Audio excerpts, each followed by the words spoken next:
តែអ្នកអរគ្នាធ្លាប់ស្គាល់ដំណាំគម្របទេនៅថ្ងៃនេះ admin នឹងមកចែករំលែកពីគន្លឹះតាក់ទងជាមួយនឹងដំណាំគម្របជាទូទៅដំណាំគម្របគឺជារុក្ខជាតិដែលដាំដុះដើម្បីការពារនិងការលម្អដីជាជាងសម្រាប់ការប្រមូលផលហើយពួកវាត្រូវបានដាំជាធម្មតាក្នុងរដូវ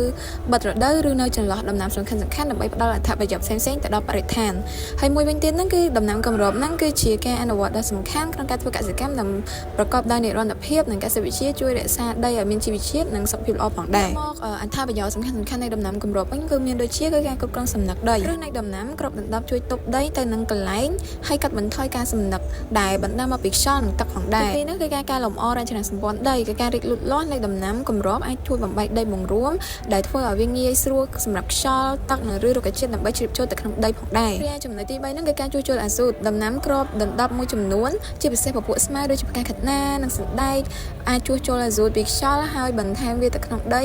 ធ្វើឲ្យកម្រិតសារធាតុចិញ្ចឹមរបស់វាកាន់តែប្រសើរឡើងចំណុចទី4ហ្នឹងគឺការបង្ក្រាបស្មៅដំណាំគម្របបង្កើតគម្របដីក្រាស់ដែលអាចទប់ទល់ការលូតលាស់របស់ស្មៅដោយរារាំងពន្លឺព្រះអាទិត្យនិងកម្ចាត់ស្មៅដែលប្រកួតប្រជែងសម្រាប់ធនធានចំណុចទី5ហ្នឹងគឺការបង្កើតជីជាតិដីនៅពេលដែលគម្របដំណាំរលួយពួកវាបន្ថែមសារធាតុសរីរាង្គទៅក្នុងដីដែលធ្វើឲ្យប្រសើរឡើងនៃជីជាតិរបស់វាតាមពេលវេលាចំណុចទី6ហ្នឹងគឺការបង្កើនជីវៈចម្រុះដំណាំគម្របអាចផ្ដល់ជម្រកដល់សត្វល្អិតដែលមានប្រយោជន៍ដូចជាភ្នាក់ងារលម្អងនិងសត្វមុំសាស័យដែលរួមចំណែកដល់ប្រព័ន្ធកសិកម្មចម្រុះកាន់តែច្រើនរីឯចំណុចចុងក្រោយនោះគឺការគ្រប់គ្រងសត្វល្អិតដំណាំគម្របមួយចំនួនអាចជួយរំខានដល់វដ្តជីវិតរបស់សត្វល្អិតឬតាក់ទាញសារពាង្គកាយដែលមានប្រយោជន៍ដែលជួយគ្រប់គ្រងចំនួនសត្វល្អិតផងដែរ